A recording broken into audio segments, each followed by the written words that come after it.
Do not think dishonestly. The way is in training. Become acquainted with every art.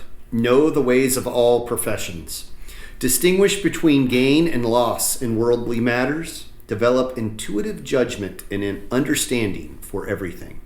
Perceive those things which cannot be seen. Pay attention even to trifles. Do nothing which is of no use. Friends, this is episode 55 of the Formless Podcast with Tyler, the superhuman, and me, Dustin. Welcome. We're here. 55. 55. That's awesome. We've been on a run lately, every week. It's really good. Bang, bang, bang. Knocking them things out, getting them out there. It's been just fun.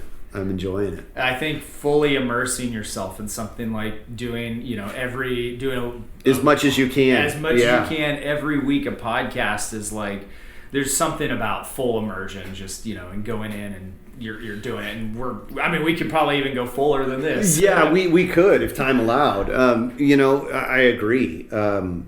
It's like, you're going to make mistakes. You just embrace it and keep going. And like, that full immersion, that just dive off the diving board, just go, because there's really no going back, right? Like, we're committed, we're in this, and like, go for it. We did the class right before this podcast, which was freaking awesome. It was a good class. And your son Hunter, after the class, I was like, hey Hunter, I'm gonna work on my handstands. Like, why don't you try a handstand? Because I've been working on my handstand.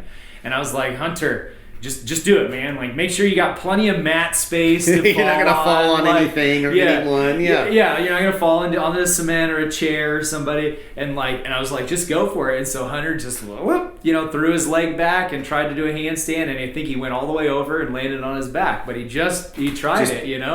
Yeah. And I was like, Hunter, I've done that so many times. Well, and that's one of those things, like, you can't halfway commit.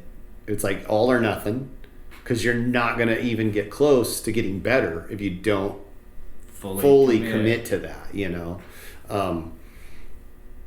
that's a great analogy for life, commit. And that's, I think, really a big thing of masculinity is, being able to commit to something and say, hey, I'm gonna, or to pull the plug and say, like, hey, I can't commit to this, bam. Mm-hmm. But saying femininity too is, commitment, both sides, the yin and yang. Just being an adult. Is Just being like, you know what? There's things I have to do. There's a job I have to go to, or there's a bill I have to pay, or I'm going to commit to the fact that I'm going to work out 3 days a week or 5 days a week or whatever. Diving into that and going, I'm going to embrace this suck for however long this takes for something better to get there. That's. I just saw a quote the other day. I think it was on social media, and it was everything you ever want is on the other side of fear. Oh yeah. Have you seen that quote? Yes. And so that was a really good quote, because when you commit to doing something, then you can actually go at it, and you're like, facing a fear to some degree, and what you want is usually on the other side of that. Yeah, for sure. Oh man. Yeah, that's good. That's a good one. That's a good one. Kind of related, I was listening to he's a Medal of Honor recipient. It was Jocko podcast number 207, and I can't remember his name right now, so forgive me. But he's talking about the first time he went to combat in Iraq or Afghanistan. Again, can't remember, forgive me. But he gets in this firefight. He's on this way out of the way. They're on they're at a patrol base. They're not even at like a big base. They're like out in the outskirts. He's a Marine. And there was one platoon, however many people that is, I don't know. 55 people, Yeah, 60 people. From the Army, when I was in the Army, I could anywhere between 15 to 30. Okay. So they had 4 teams, and they would go out at different times of day, and they're just patrolling. All they're doing is just patrolling, and they're looking to engage. They're looking to pick a fight. So basically, and where they were at, it was such a heavily... there was so many insurgents, or so many... bad guys. Yeah, bad guys that out there that like every day they got in a firefight. And he says the first fight, they walk out, he's just like scared as can be, doesn't know what he's doing. You know, he's trained, but he hasn't like actually used the training, right? And somebody opens up and starts shooting at him. They all dive, hit the ground, and bullets are ricocheting everywhere, all the stuff. And all of a sudden he gets hit. He thinks he gets hit. He's got his body armor on, but it's like down. He goes, it was about an inch off to the left of my spine, and it hit me in the back. And so he like gets off the line. The next guy comes up and takes his position, starts shooting back, kind of thing. And he goes to the corpsman, and the corpsman checks him out, and he's like, "You're fine. You got a bruise on your back." He got hit with a ricochet, and it didn't even break the skin, but it like he said it was like getting shot point blank with a paintball gun. Ooh. You know, so it just hit hard, but it didn't break the skin. It didn't go in. But and he's like, after that, I was like, okay, I'm alive. I can do this. And that's that initial shock like kind of wore off, and he's like, I'm never doing this again. He was the saw gunner, the heavy gunner. So he's like, I'm never. Well, he went back. He says, I'm never going to the ground again, because it takes 2 to 3 seconds to get up and get acquainted so he can start, doing his job. And he goes, I take that back. I'm not trying to speak in absolutes. There are times when you need to hit the ground, but he goes, for the most part, I need to be like maybe to one knee. I need to get down, but I need to stay available so I can do my job. But it was really kind of funny. He's like, after that, like I had two thoughts. One, nobody can hurt me. I am invincible. Or two, I could die at any moment, Yeah. But it kind of goes back to what we were saying about like committing.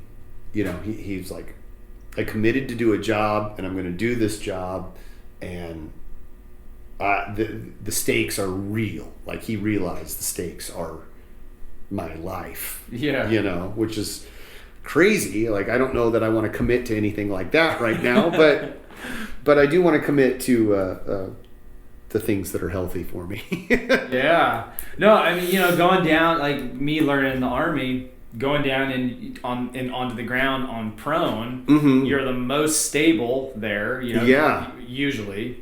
Usually, but you're also, then it takes 2 to 3 seconds to get up. You're sitting there, so you're trading stability for mobility, or whatever. And there's always, that's good. There's trading stability for mobility, and there's always a trade-off. Just like in sparring, just like in defending yourself, there's always. If I throw a punch, I can't cover everything up. Yep. I'm going to expose some part of myself to receive that. So I've got to minimize that risk as much as possible by covering up, by holding my hands up. Yeah. You can't take the hill unless you expose yourself to fire, to enemy fire. Yeah. So you've got to do that. No, that's good. Yeah, committing. That's awesome. Yeah. Kind of to segue into like what kind of we were talking about for mm-hmm. this, like was the topic of which goes into commitment, which is, are you committed to something like, say, a martial art or whatever, you're working in a business, or you're committed to doing painting, whatever. Do you, at some point, your commitment, you have to take that commitment to another level, right? Like what you're going to do. Like, am I going to commit to doing my next degree black belt, the next level of my business, or the next level of school, the next degree? Am I going to try to go for my master's or my PhD? But yeah, that's such an interesting thing. But what we were talking about, what we Yeah. What we want to talk about is do you go for outside promotion outside of yourself to level you up, or do you self-promote yourself? Yeah. And that's an interesting topic. I think if you go into self-promotion, like you're going to call yourself a certain title. Yeah. I think you can get into that cult territory real quick. You know, especially if people buy into it. I don't know that would be the most honest way to go. Yeah. You know? I think that there's a fine line to cover there, because that's a slippery. It is a slippery slope. You know. So I've heard like just you take like something that has like like an electrician. I've never been an electrician, you know, but you have an electrician, and then you have your trainee that's right under you, right? And so that trainee is training, and so that skill, that knowledge that electrician has is bestowing that to that trainee. Yeah. So it's like that's not self-promotion at that point. That's like you're doing the thing. You as the trainee, you're doing the thing. You're learning the skill, and the technician, you know, essentially signs off, whatever that means, on you and says, okay, he knows how to do all of these things. Yeah, he knows how to run some wiring, you know, or whatever it is. And so then it's like, okay, he is now certified, you know, to do that. Versus, yeah, well, a lot of trades and professions, to earn that title of, you know, whatever, an electrician or a painter or a doctor, it's time served. You have to put in the time, and then others give that to you. I don't think you would be a very successful electrician or a doctor if you were like woke up one morning and just started calling yourself a doctor, right? I'm Dr. Tyler. I can handle that. You know, there's a funny story about, and I have no idea if this is true, but do you know who Hunter S. Thompson is? Yeah. Okay. Hunter S. Thompson is one of my favorite authors. He's a crazy guy. Okay. Just outlandish and crazy, but he had a friend that was a doctor. And the story goes that every time these two guys got together, the guy would brag about how he was a doctor, and that, like, you know, he's earned this title and blah blah blah, and his poo don't stink because he's a doctor, you know, all of this stuff. And Hunter got tired of hearing this every day, all the time, and so he found a college or some place that would print a certificate, and he paid the money, and they gave him a doctorate of journalism. Yeah. And so for a number of years later, every time he ran into this friend, he insisted that he call him Dr. Hunter. And I think it was a little bit of like giving him a taste of his own medicine, but also like just to be like, you know what? Any slouch can do that, and, you know, like, just take him down a notch a little, you know. But I always thought that was kind of funny. Like that to me is an example of good self-promotion. Yeah, exactly. Self-promotion. Well, so I had a friend that got married last year, and before he got married, a family member of his, is actually his father, got licensed as a marriage. Yeah. He could, a priest or a. There's a word. My dad did the same thing for my brother. Yeah, and so like he did it all on the internet. It was like, I don't know, whatever. You can go to the it's a Unitarian Life Church or something, and you can pay your money, like $15 or $30 or whatever it is, and they'll make you a minister. A minister, that's what it is. A sort of like a minister. Yeah, 15 minutes or whatever. So that's like to me, that's like an example of like somebody saying, oh, I want to start marrying people, so I'm going to go do this for 15 minutes. Yeah. Now I'm a minister in the eyes of whatever church or whatever organization, and now I can do this. Yeah. So that's another example of, I guess could be said, good promotion, like, you know. But that's kind of like an interesting topic, right? I have a certificate from the Church of Dudism. Have you ever seen? You do? Yes. Yes. My wife was pissed.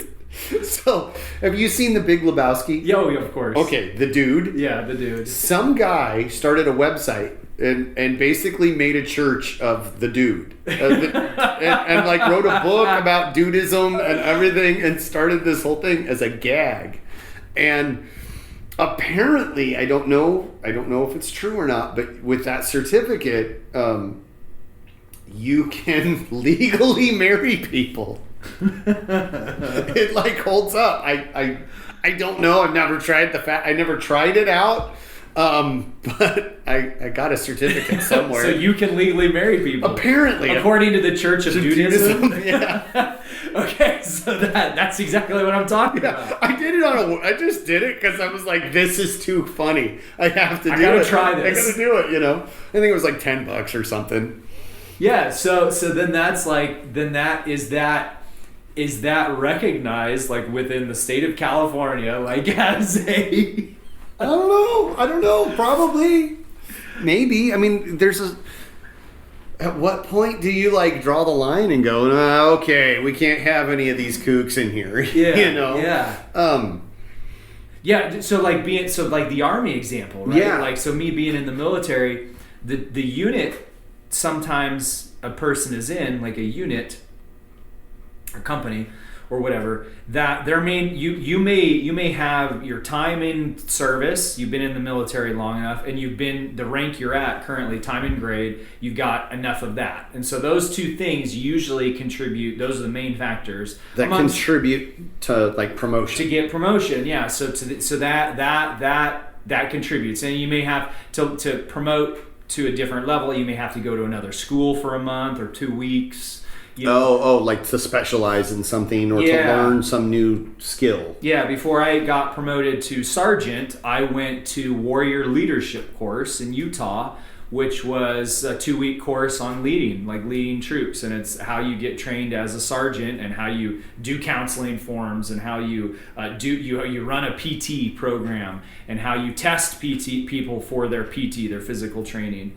Of course, this was 16 years ago, so some things have changed and some names have changed, terms, but it's the same thing. So you had to get certified, you had to have time in service and time in grade, the rank you're at, and then you had to have those schools. So if you had all those 3 things lining up, then the only thing you were waiting on is your superior, whoever that was, your immediate superior, your next sergeant or your lieutenant, to put you in and say, hey, I think this person's ready to get, and like, hey, this guy's ready. Yeah, let's put in your paperwork packet. Like, it's kind of like a mutual thing. You're doing it with them, and okay. And so you put in, and then if all is said and done, and that's good, then you've got to have a slot available to do that. So they don't just promote you because you've earned it.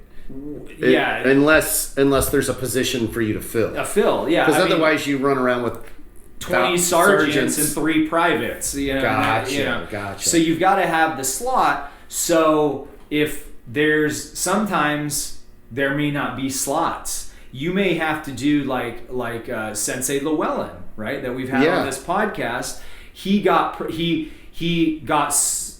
He had time in service, time in grade, and he had all this schooling, but in order to promote, he had to go to another unit, transfer out to promote up, because as you get higher and higher, there's less positions, and so he had to transfer to another unit and got his promotion that way. And so, and I Sensei Llewellyn, if you're listening to this, I hope I've got all those details right. It's basically that. But that's a common thing, is it's now this soldier's just waiting for a slot. They're ready to go. Their chain of command thinks they're good, but there's just no slot. And so it's like, do you wait or do you transfer to another unit to grab that promotion?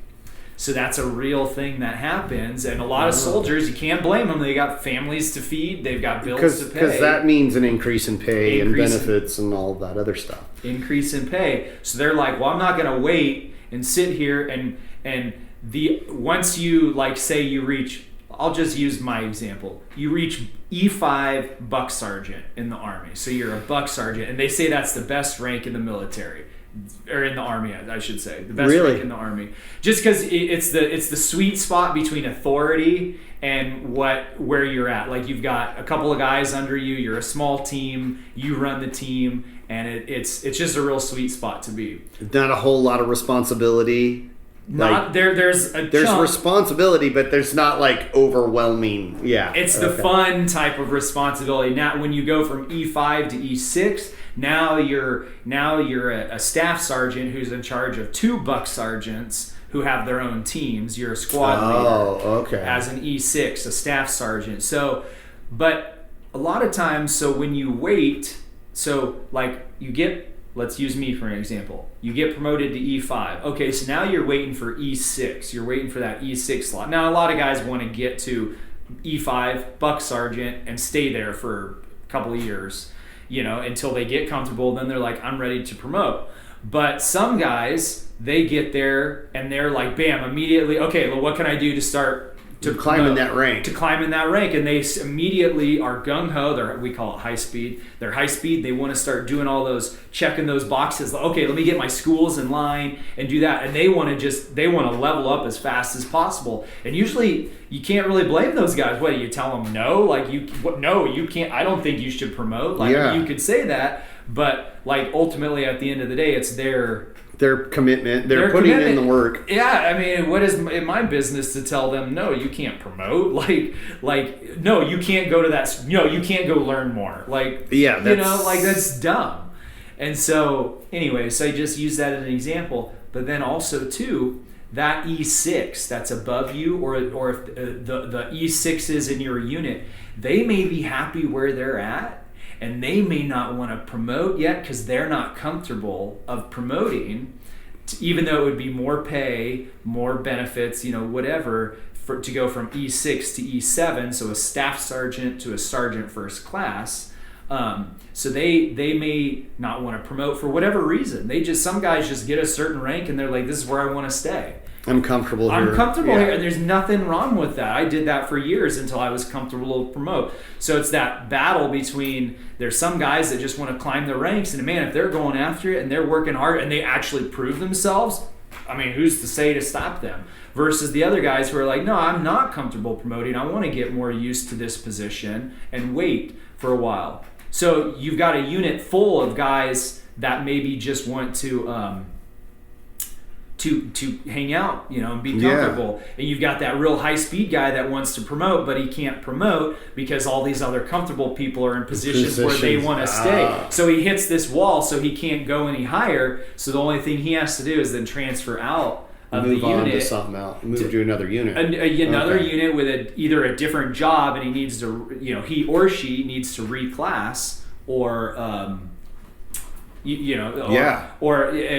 reclass or go to another unit with the same job type that then they can promote within that structure where there's a unit. Gotcha. So that to me is a perfect example of self-promotion and outside promotion, because you're saying, well, I want to promote, but to do that, I've got to go to another unit. So now I've got to request to transfer to that said unit. They've got to accept me, and then I got to climb the rank there.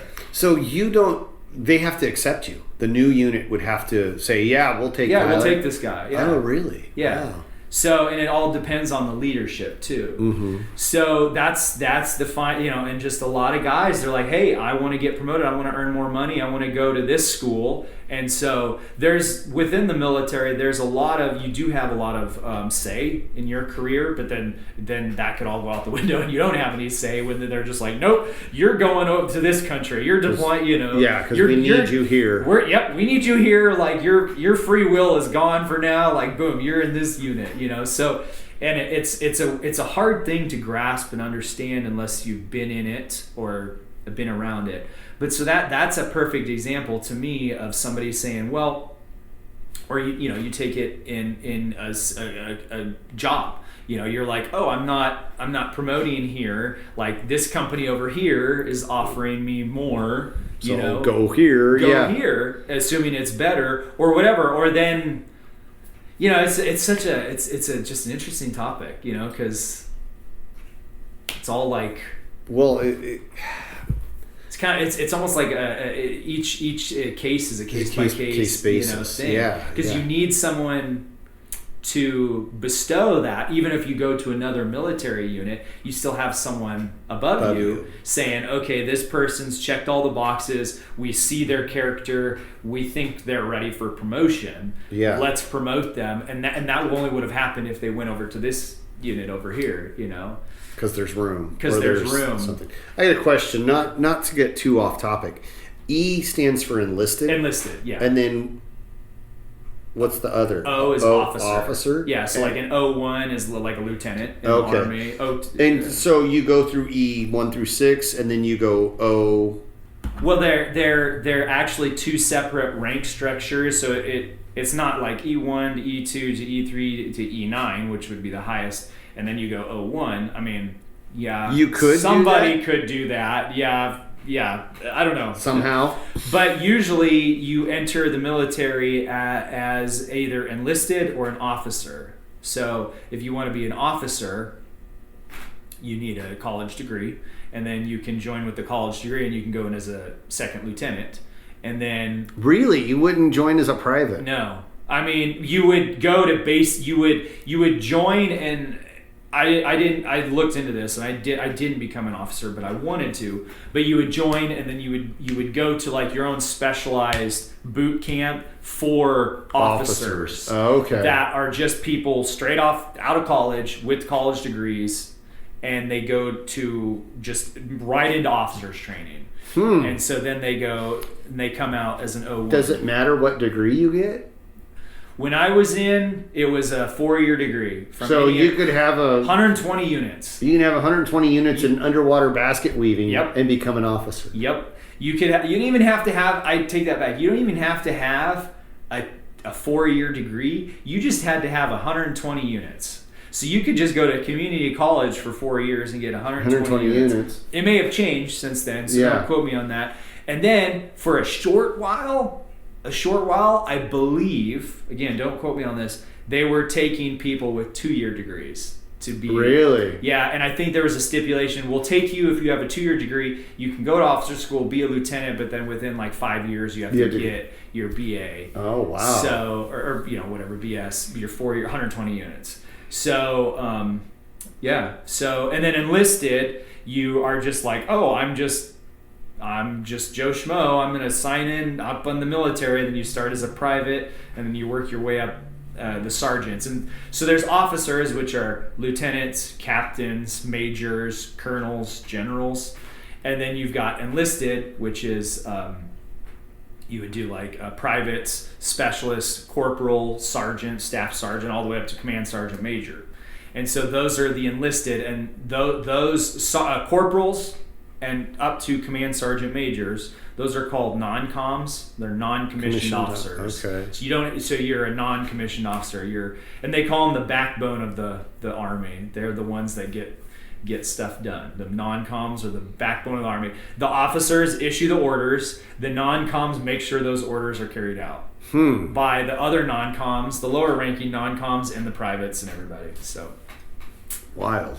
Yeah, I was totally unaware of that. Yeah, so the E stands for enlisted, the O stands for officer. Huh. So, but anyways, yeah, so that's a real thing. So, and that, you know, there's an interesting thing that I read this one book called Wild at Heart by John Eldredge. I've heard that. Wild at Heart by John Eldredge changed my life. That if there was ever a book that changed my life, it was that book, and I've read it I think 3 times now. But in it, he makes an interesting statement. This is up for debate. I believe it, but it's up for debate for anyone. And he says that masculinity is bestowed by another man. So like a father to a son. Okay. Masculinity is bestowed.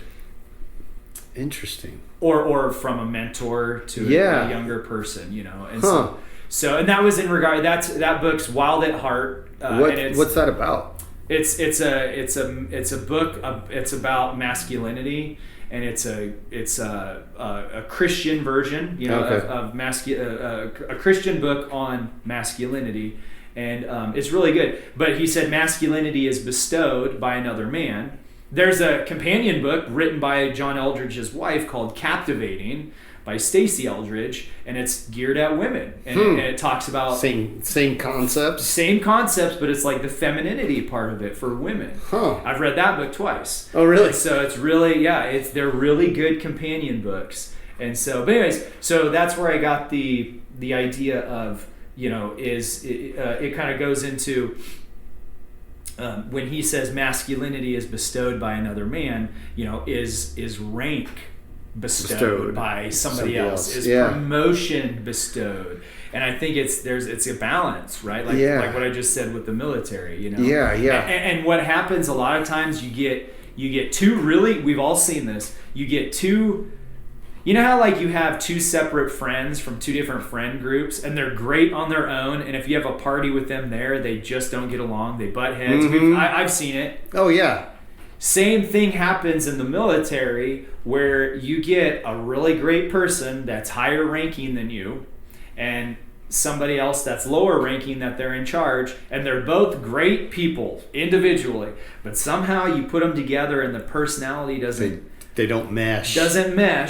And I saw it all the time, and then that becomes then an ego battle between those two, and maybe that younger person wants to put in to get promoted, and that higher person is like, you're not ready. And they're not telling them you're not ready because they're truly not ready. There might be some mixed in there that's like, I just don't like you, and I don't want you to get promoted, and I don't want you promoted on my watch. And they're both two great people, but that's just, and so that person, as long as they're under that person, and that may be the captain of a military unit, and you're a private or a specialist or a private trying to go to sergeant, right? It would be a specialist, but a specialist going to sergeant, and that captain may not like you for whatever reason. They don't like you. That's not going to happen. And you ain't getting promoted. They'll put someone else in that spot to promote you instead. And it's what we can argue it shouldn't happen. That stuff happens. We know that stuff happens. And so anyway, so it's so if that guy's like, well, or that girl, they're like, well, I'm never going to get promoted because I've got this wall of or the ceiling holding me down. Well, I've got to go somewhere else. And so that's just an interesting thing that I saw a lot sometimes in the military. Yeah. And I think that carries over into our regular lives too, with our regular jobs, like. Oh yeah, you find a job and they're just grinding you into the ground, and you got to find something new. Find something new, or if somebody that has a family, a wife and kids to take care of, or a husband and kids, are like, oh, I'm not making enough here at this job. I can ask for a raise, but they may not want to give it. They may not be able to afford it, but I need to be earning more money. So now I've got to self-promote myself and go find another job that pays more. It's kind of because like if you go out looking for a job, you are promoting yourself as, and that's where I get into, like we were talking with martial arts. You really can't promote. I mean, haven't seen much of anything of somebody saying, oh well, I'm all of a sudden like, oh, I was a white belt yesterday and now I'm a black belt because I decided that. I mean, I'm sure there's people that do that. There was a short. I saw not too long ago, it was on Instagram or Facebook, a guy promoting himself in front of his class, gave himself some degree in something. I want to say it was jiu-jitsu, but I'm not sure. Anyway, they're all sitting down. It's after class. They all did their workout. And he's like, and now, he like puts his new belt on and stuff. And they were, the commenters on there were tearing him up pretty good. But I think that doing something like that is probably universally frowned upon. Self-promoting yourself. But if there's a group of peers or higher, professions going, you've hit all the marks here. You should call yourself this, or you should. That's I think that carries a lot more merit than, absolutely. It's like the military example. If everybody could self-promote, there'd be thousands of generals.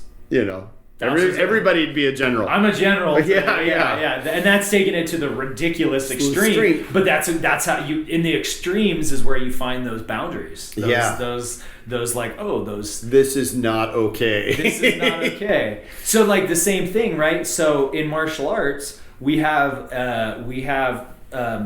there's sometimes people, we know different martial arts pop up all the time. You're like, there's this art over here called whatever, yeah. And we're like, I've never heard of it. And a lot of times it's somebody from another art saying, well, I want to now start my own art, and I'm going to go over here and start my own art. But usually those people that do that have had a lot of prior training. Have already have some sort of a rank or a degree or title. Yeah. So like, I mean, doesn't Chuck Norris have his own style? Mm-hmm. He's got his own style.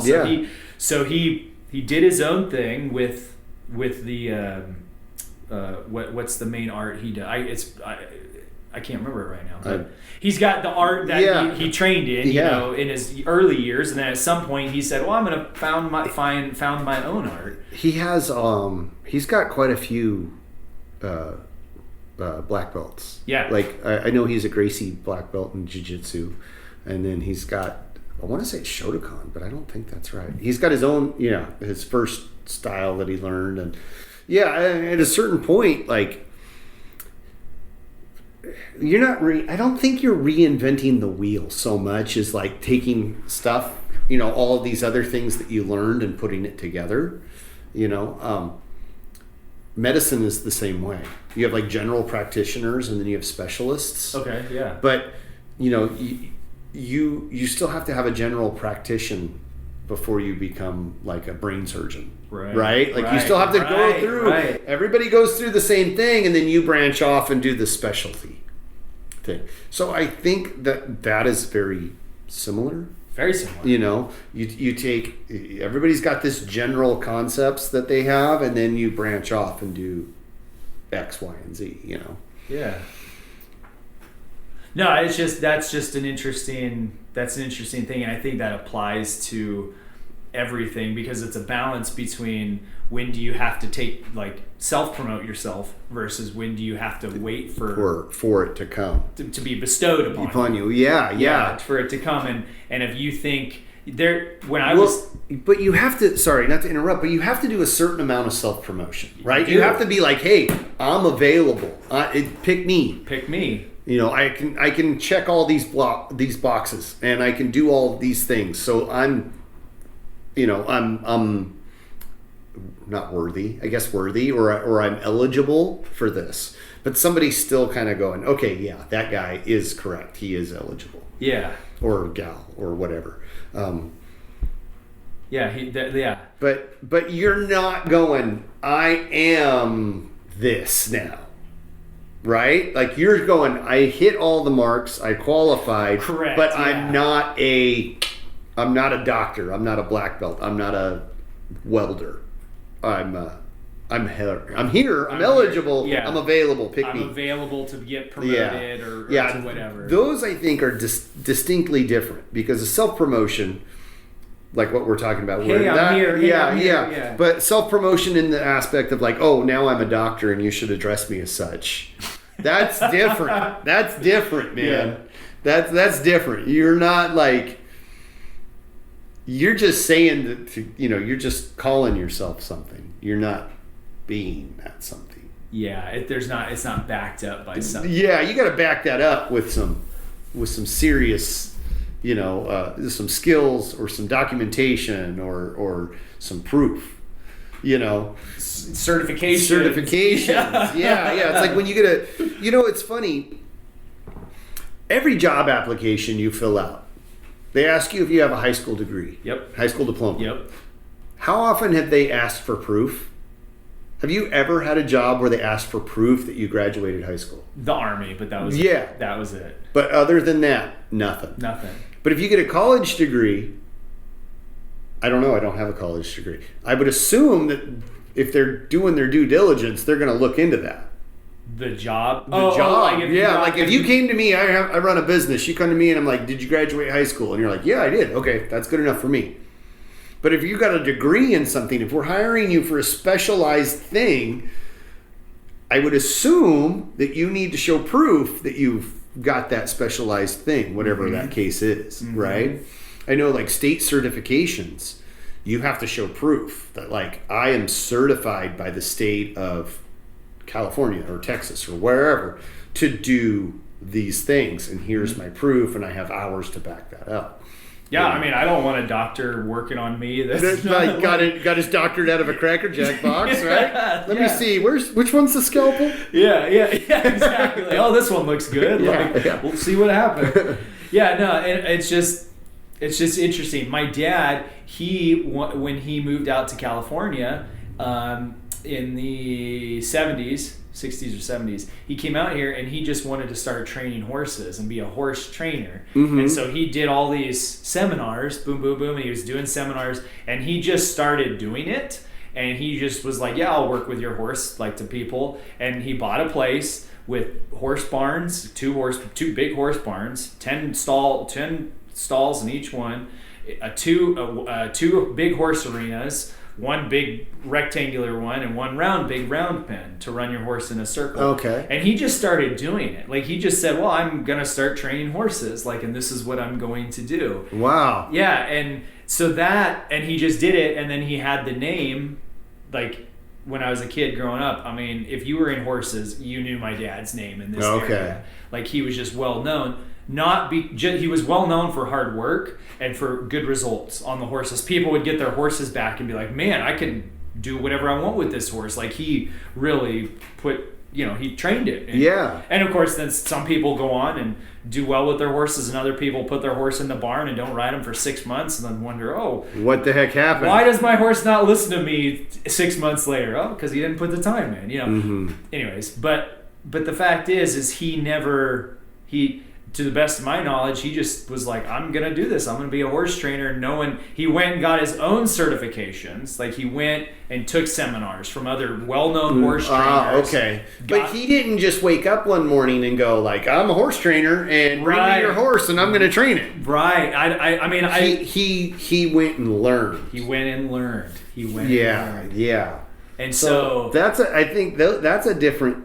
That's a distinction. Is that somebody went and learned. Yeah, he didn't just wake up one morning and like, I'm going to be a horse trainer. Yeah. Here, bring your horse to me. That's different.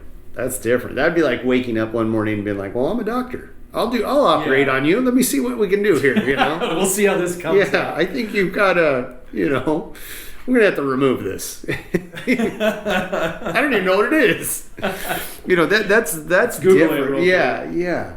No, but yeah, no, it's just an interesting topic, and I think there's a lot of people out there that we talk on this podcast about going after your dreams and doing what you want, and I think there's a lot of people that I have spoken to that it's almost like they need some sort of permission to go after their dreams. Like they need like that permission bestowed upon them. Yeah. To say like, it's okay. I mean, within the bounds of like financially being stable, all that being said for a family, it's, people have the right to go after what they want, their dreams, and kind of, at least for the time being, self-promote yourself. In that regards, like now, this is what I'm working towards. I want to be a welder, so that's what I want to do. So now I need to go enroll at the community college and do welding classes and do a certificate. But sometimes we get. I know for me, I get so stuck in the mindset of like, oh, I'm doing this, and you don't think, oh, well, how do you level up over here? And that goes back to me with making the movie, is that, and I had someone bestow that on me. I went to work on another movie a year and 2 months ago. It was 2022, and the director of another movie, he who was also the star of this movie, I went to Texas to work on it, and he's like, well, you should just make the movie. Like, what's holding you back? Like, what are you waiting for? Are you waiting for somebody to say it's okay? Yeah, he was like, why don't you do it? You've got nothing to lose. Like, what do you got to lose? Like a little bit of investment money. I mean, we're not talking hundreds of thousands of dollars, But anyways, but at the end of the day, the decision came down to, so he had bestowed, he had given that to me, and that meant the world to somebody to say, well, you should do that. That was like the little key, it was like the key, like the opposite of the straw that broke the camel's back. Yeah. This was like the little key that was like, click, done, boom. Open the lock. And it was the smallest little thing, just that one sentence. He said, you should do it. And then he wasn't there he was busy with his own other stuff, but he wasn't there for that, for the making of the movie. But it was on me. It was like him just saying, here, you have permission. You have permission. Yeah. You can go do this. And while I was making the movie, I'm literally, as we were leading up in the weeks leading up to making the movie, I started getting really nervous, and I was just on top of the nervousness of like, oh, we're gonna finish this thing, Yeah. But like the nervousness of like I'm always waiting for somebody to poke their head around and go, hey, you're not okay to do this. You can't do this. Like, you're not ready. And I probably would have said something just like, some get out of here, something. Yeah. Well, we talked about this when we earned our black belts. Yeah. When we got our black belts. I was like, kind of like that, like waiting for somebody to be like, not that guy. Yeah. Like, hang on, but you were like saying, I was ready. This is mine. And I definitely felt like I earned it, but at the same time, there was a little bit of me that was just like, is this really happening? Yeah. Is this the thing that I've been working for? And everybody's in agreement. I get this. That kind of like astonishment kind of thing. Like I've arrived. I've gotten to the thing that I want. And there's always a little fear there that like something or someone's going to be like, he missed one thing. Yeah. You're not quite there yet. The day of your test, somebody shows up and like, no, next week for you. You're not ready. Yeah, like, you're going to have to come back next week. And that was I think that was the perfect intersection of Sensei saying, like you were the one who said this. You're like, I said, well, Sensei hasn't come to us with a date, and you're like, he's waiting for us to go to him to tell him when we're ready. Yeah. That was the perfect intersection of like, when are we ready? Now we're telling him we think we're ready. And he's probably going to think we're ready too, assuming that. Yeah. So, and that's cool. Like, I think that was the perfect thing to where, it wasn't an ego-driven thing. It wasn't a like, I want this. It wasn't a greed thing. It was more like, hey, I think I've met all of these requirements, and I think I can continue to meet them.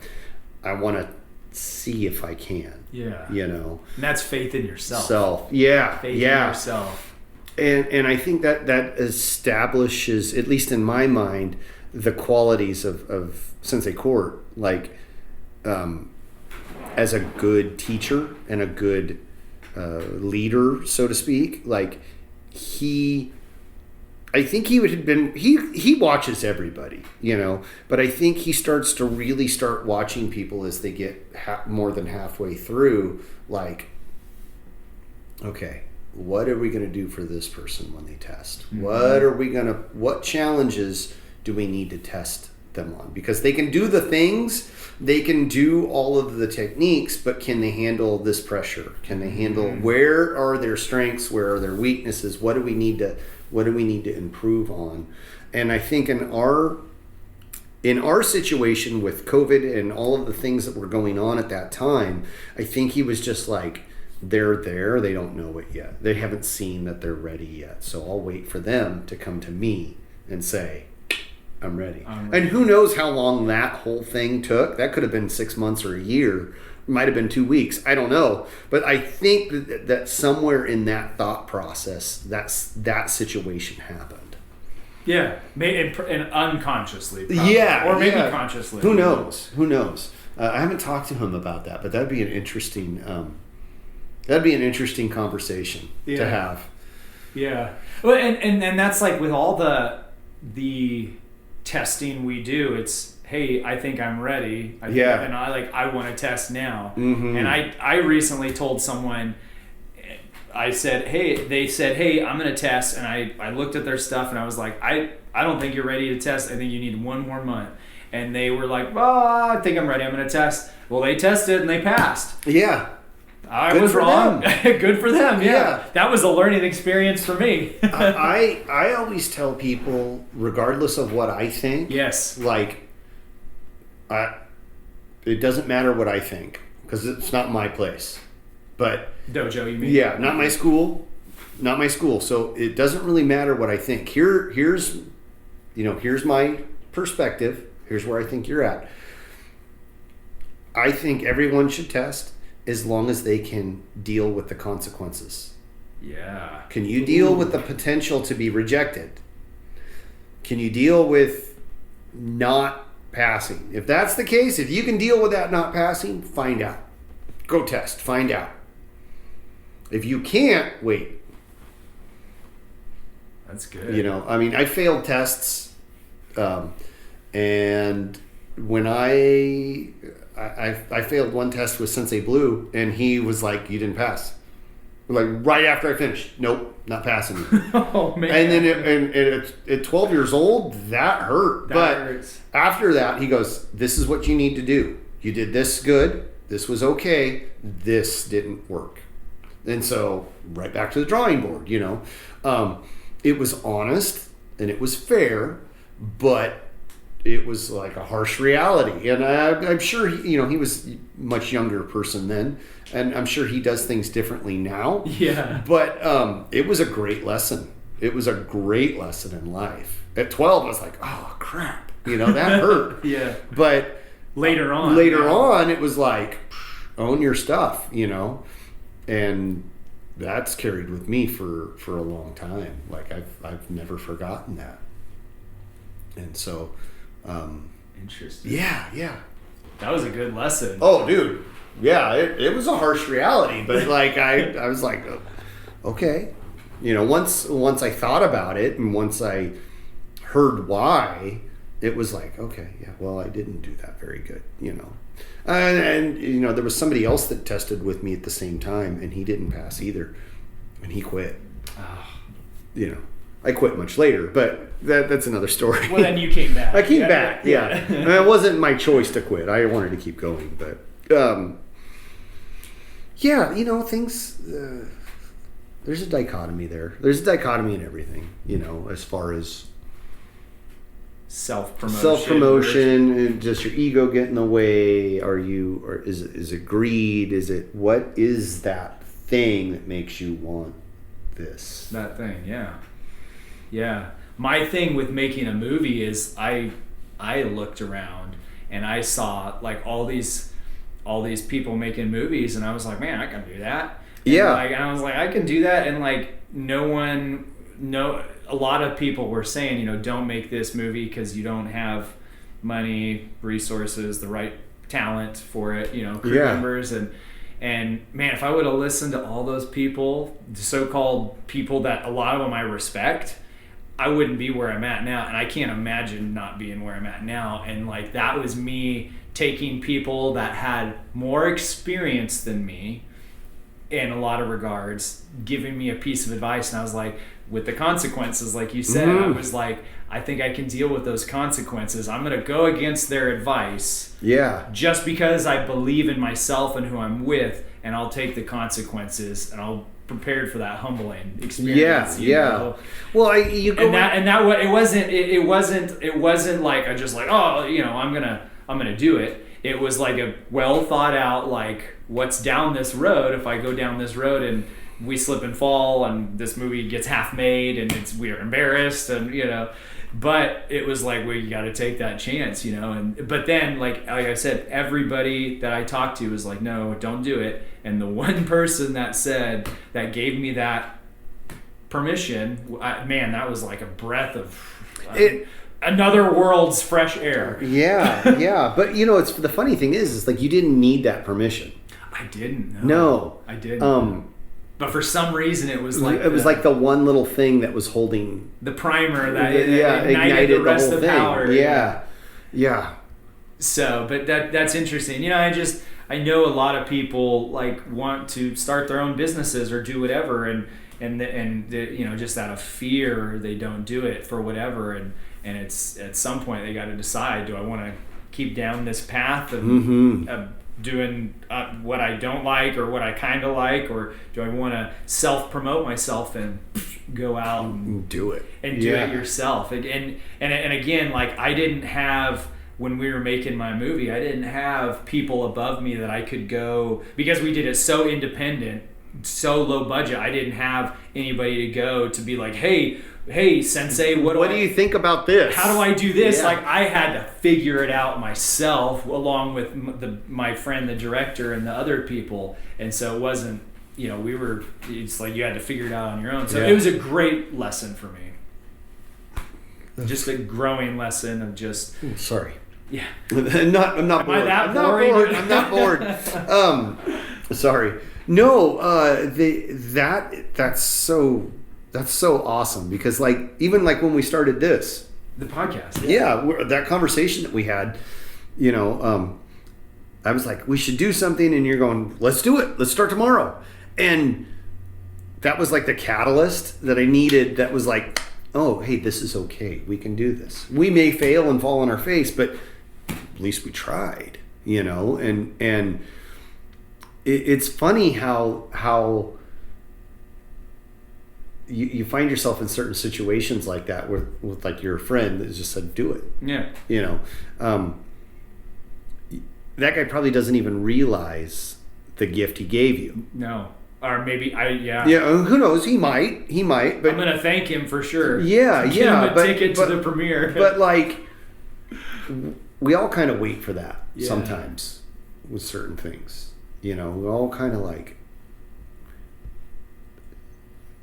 just spinning the wheels. We're like, oh well, there's always that. I think it comes back to fear.